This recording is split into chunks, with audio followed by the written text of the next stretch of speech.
Bonjour, bienvenue aujourd'hui sur l'Argus.fr. On vous présente un nouveau Mazda, un nouveau SUV Mazda, c'est le CX-80. Il doit vous dire un petit peu quelque chose puisqu'effectivement, il ressemble beaucoup au CX-60 dont c'est un peu la version longue. Le CX-80 est une version 7 places, on l'a ici en version 6 places, il y a plusieurs configurations. Il fait désormais 4,99 m de long, 1,89 m de large pour 1,71 m de hauteur. La différence avec un CX-60, c'est principalement dans l'empattement qui est rallongé de 25 cm pour pouvoir accueillir une rangée de sièges supplémentaires. Mais la différence, elle se fera pas sur le design extérieur puisqu'on retrouve la face avant qu'on avait déjà sur le CX-60 avec cette calandre chromée. Et les designers de chez Mazda ne se sont pas contentés d'allonger le véhicule de 25 cm pour pouvoir ajouter une banquette.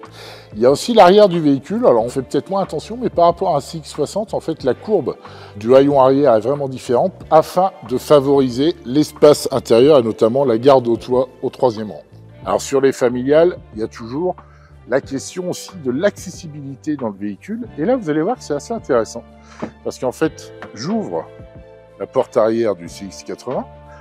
J'ai un espace assez intéressant pour pouvoir rentrer à l'intérieur, peut-être même avec un siège bébé. Mais je vais avoir un deuxième cran ici qui va me permettre d'ouvrir la porte quasiment à 90 degrés. Et quand on a des enfants, des sacs, des sièges bébés, etc., ça peut faire la différence. Mais ce que je vous propose, c'est surtout de découvrir l'intérieur de ce véhicule, puisque c'est ici qu'il y a beaucoup de changements.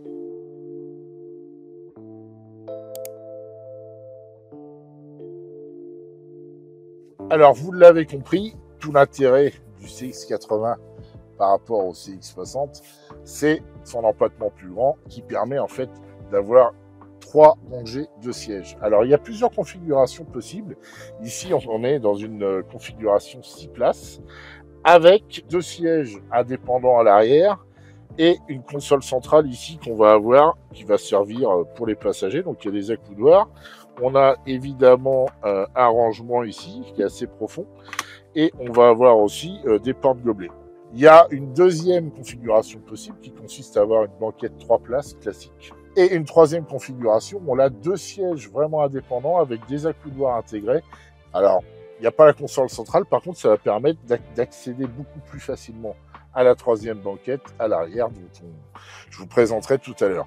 Alors, ce qui est intéressant ici, c'est que même avec un assez grand gabarit, en fait, on a quand même une bonne garde au toit. On a de la place pour les genoux. On peut mettre aussi les pieds sous le siège avant. Donc, on n'est pas à l'étroit.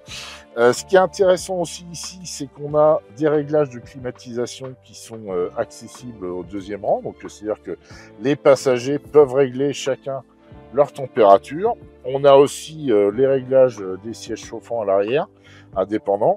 Et on a à chaque niveau en fait de banquette, aussi bien à l'avant, au milieu ou à l'arrière, on a en fait des prises USB qui permettent de recharger des tablettes, des téléphones, etc. Donc là aussi un équipement complet. Alors on n'en a pas parlé encore, mais la version Takumi Plus a aussi en fait un toit panoramique ouvrant.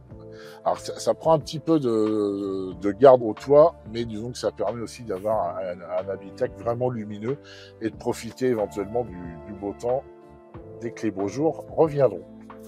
Mais ce qui est intéressant, c'est aussi d'aller vérifier à l'arrière la troisième banquette pour voir si là aussi on a de la place. Nous sommes donc sur la troisième rangée de ce CX-80. Et écoutez, c'est plutôt une bonne surprise, puisqu'en fait, on a en général sur les véhicules 6 ou 7 places à 3 rangées. La troisième banquette est vraiment réservée aux enfants. Et bien écoutez, ici, j'ai de l'espace aux genoux. J'ai de la place pour les pieds. Effectivement, on a moins de place qu'au deuxième rang, mais ça reste quand même vivable, on va dire. Alors moi, je fais à peu près 1,75 m. J'ai un grand buste, donc je touche le plafond. Mais chez Mazda, on nous a expliqué en fait que la troisième banquette était étudiée pour des gens d'à peu près 1,70 m maximum. Et franchement, je pense qu'effectivement, les chiffres sont bons, puisque je touche, mais c'est quand même, on a quand même de l'espace. On peut voyager à 2 à l'arrière, mais c'est pas une punition de voyager à l'arrière. Le problème qui est souvent rencontré sur les véhicules 7 places ou 6 places, en tout cas avec 3 banquettes, et ben c'est le coffre. Ici, c'est assez intéressant parce que le véhicule en configuration 6 places, c'est-à-dire avec les 3 banquettes en place, on va avoir ici un coffre qui est quand même de 256 litres en version minimale, on va dire, avec les 3 banquettes en place. On va avoir ici et là, en fait, des prises de courant. Donc ça, c'est super pratique pour recharger, par exemple, un ordinateur portable, quelqu'un qui voudrait recharger des outils, etc. On peut charger ici. On a aussi une prise 12 volts ici. Donc ça, c'est super pratique. Et à partir du moment où on n'est pas 6 dans le véhicule, je vais pouvoir, dans un premier temps déjà, rabattre les appuis-têtes pour une meilleure visibilité. Et dans un deuxième temps, je vais pouvoir en fait transformer la troisième banquette en un coffre beaucoup plus grand. Et là, on passe de 256 litres à 687 litres. Si je rabats en fait la banquette du milieu, on va frôler les 2000 litres de chargement. Donc c'est très pratique, par exemple, le jour où vous avez besoin d'aller chercher des meubles ou de déménager quelqu'un, vous pouvez avoir un gros espace de chargement qui se module en quelques secondes et ça, c'est vraiment pratique.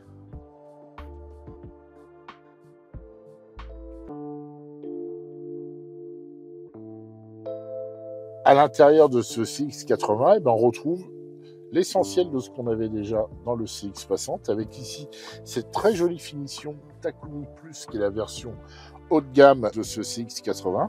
On retrouve en fait les finitions bois, ce très joli tissu avec les finitions très japonaises sur le tableau de bord. On retrouve les commandes qu'on avait déjà et cet écran de 12,3 pouces qui fait face au conducteur. Cet écran, il a une particularité, et ça c'est un choix délibéré de chez Mazda, on nous a expliqué, c'est que cet écran, vous voyez, je peux taper dessus, il n'est pas tactile.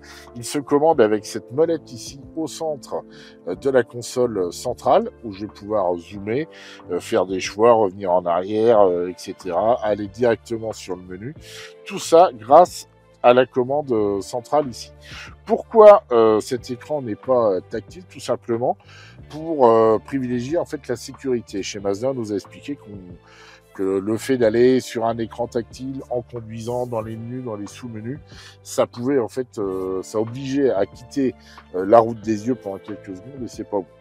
Dans le même état d'esprit, on a ici toutes les commandes de climatisation, de siège chauffant, etc., qui sont actionnées par des boutons physiques.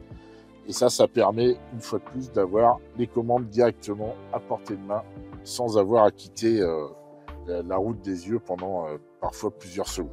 Pour ce qui est de la présentation, on a vu que Mazda a fait depuis de nombreuses années des très gros progrès en finition. On retrouve là des plastiques moussés, très agréables. On a des fauteuils en cuir qui sont, vous voyez, c'est du cuir perforé, de très, très bonne facture. Dans l'ensemble, en fait, ce Mazda CX-80 se positionne plutôt premium dans sa présentation et en tout cas n'a pas à rougir de la concurrence.